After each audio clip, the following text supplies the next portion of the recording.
Hi, my name is Phil. I like to talk about politics, and in this video I'd like to discuss how a committee of MPs, the Modernisation Committee, has been discussing changes to the way MPs can access second jobs, or even more jobs in the case of 9 Jobs Nigel, and have this week even brought up the idea that media work is going to face some restrictions. Now, if you thought Farage sulked a little bit over being told that he'd have to give up his millionaire's bank account, in fact he carried on sulking until he was let it back again, wait until we get closer to tighter rules on the secondary earnings of MPs. But first, for daily political commentary, please hit the subscribe button so you don't miss out. So Labour have already tightened up the rules for MPs' second jobs, particularly around lobbying, but there is still more to do. MPs can no longer be paid to advise companies on public policy or parliamentary procedures. So that's already done. It was technically against the rules before, but there were so many loopholes as to make the old rules fairly worthless, unless you did something really stupid, you know, like Scott Benton did when he got caught in that sting.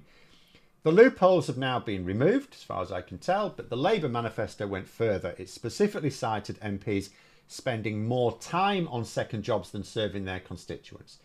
So as a second stage, Labour also promised to consult on further restrictions to the sort of outside work MPs can do, such that they are encouraged to focus on their jobs as MPs and not to ignore it in favour of paid alternative work.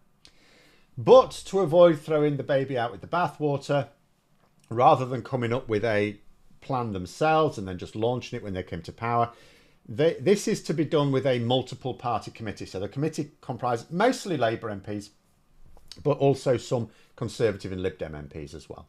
The committee met on Tuesday, and one of the things discussed was media work, apparently. Labour's Lucy Powell, who's chairing the committee, pointed out a few things. First, the aim of the committee's work is to tackle the reputational damage caused to Parliament by MPs' second jobs, which includes having conflicts of interest or perceived conflicts of interest, or gaming the system for their own purposes. Now, personally, I would have liked to have seen an approach whereby the starting assumption is MPs should not have second jobs at all, and that the only exception should be where it would otherwise prevent an MP picking up their old career after leaving Parliament, such as for doctors and lawyers who need to maintain registrations. But the government have decided on the other approach, whereby they say, well, second jobs are fine, except where it creates that reputational damage to Parliament, which to my mind means it's more complicated. You're going to come up with a more complicated system. And where you have a complicated system, you are going to inevitably have loopholes which are open to abuse. But that's what they're doing. So, for example, the committee will look at ways of banning jobs that are awarded to MPs on the basis that they're MPs. So that will be banned somehow. You won't be giving an MP a job because they're an MP. But you can straight away see how tricky that will be to enforce. I can. You know, take Lee Anderson when he got his job at GB News. They wouldn't have initially hired him if it weren't for the fact he was a well-known MP. In fact, he had to raise his profile to get that job on GB News. But I don't think you could prove that. You know, and talking of media gigs, Powell did say that media work could potentially harm Parliament's reputation. So the committee are looking at that as a source of harm.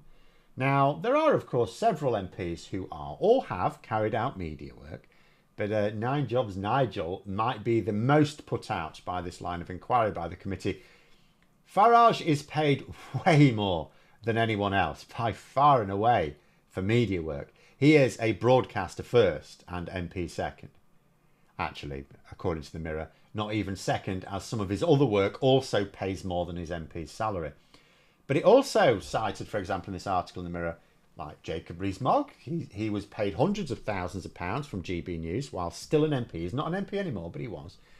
And even Lee Anderson is apparently worth paying more to talk shit on the same channel than do his job as an MP.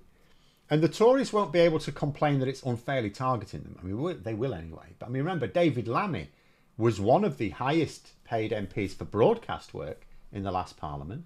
Although he still got less than Lee Anderson did on GB News. That must hurt. But obviously, as a government ministry, doesn't do that anymore. But Labour are introducing rules which will also restrict their own MPs in exactly the same way. So when Lammy is no longer a minister, if he remains an MP, he won't be able to return to lucrative work at LBC if these rules are passed. So, you know, it's covering everyone. And Lucy Powell did actually add another interesting argument to the need to restrict media payments specifically. So on the face of it, the big problem with MPs having lucrative second incomes, in some cases, MPs have multiple additional jobs. And the problem is, so you're paid at the moment about £91,000 a year to be an MP. But if you're paid, say, £500,000 by a private organisation, which one gets priority when there's a conflict of interest or a conflict of time? You know, most people, if they have two jobs and one pays more than the other, they prioritise the one that pays the most. It's not always the case, but it's very often the case. But Powell added something else. Now, so if an MP has an exclusive contract with a particular media outlet, then it can mean that they have to give that outlet exclusive access to them as an MP as well.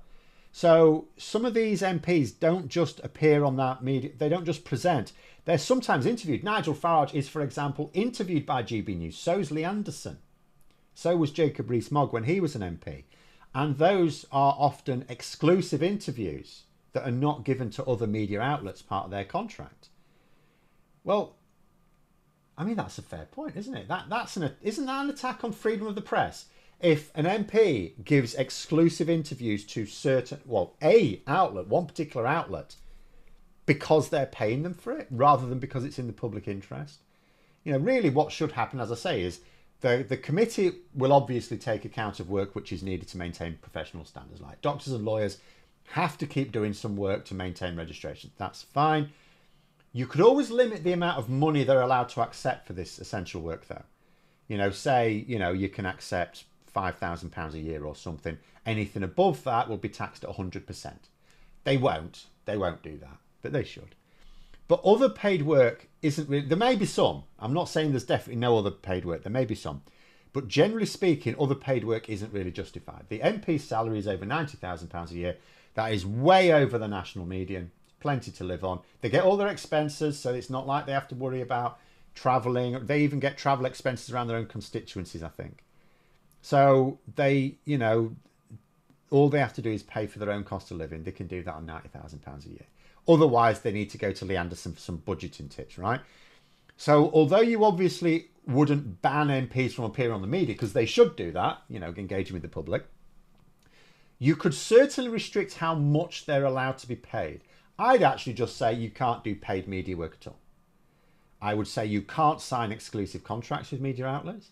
I'd also add that you can't accept payment for speaking events as well. Because I'm going to say, if an MP is going to say something, I mean, like the job of MPs basically is to talk and vote. That's it. That's all they do. Talk and vote, talk and vote.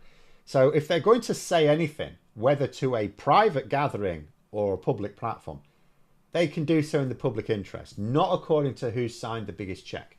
After all, if an MP is invited to speak on a matter pertaining to anything that politics covers, I'd say it's impossible to prove they weren't invited in their capacity specifically as an MP. So work on that assumption and say you're not allowed to take part or any payment for any speaking event. It doesn't matter whether it's a speech, an interview, writing articles, presenting. You know, that would include Farage's foreign speaking events as well. He can accept transport costs. Sure, if they want to pay for his plane flight and hotel, no problem. It's just an expense. But he shouldn't be allowed to profit from it personally. And if he really believes in what he's saying, he can say it without a speaker's fee, can't he? After all, it's not like he'd be doing it for free.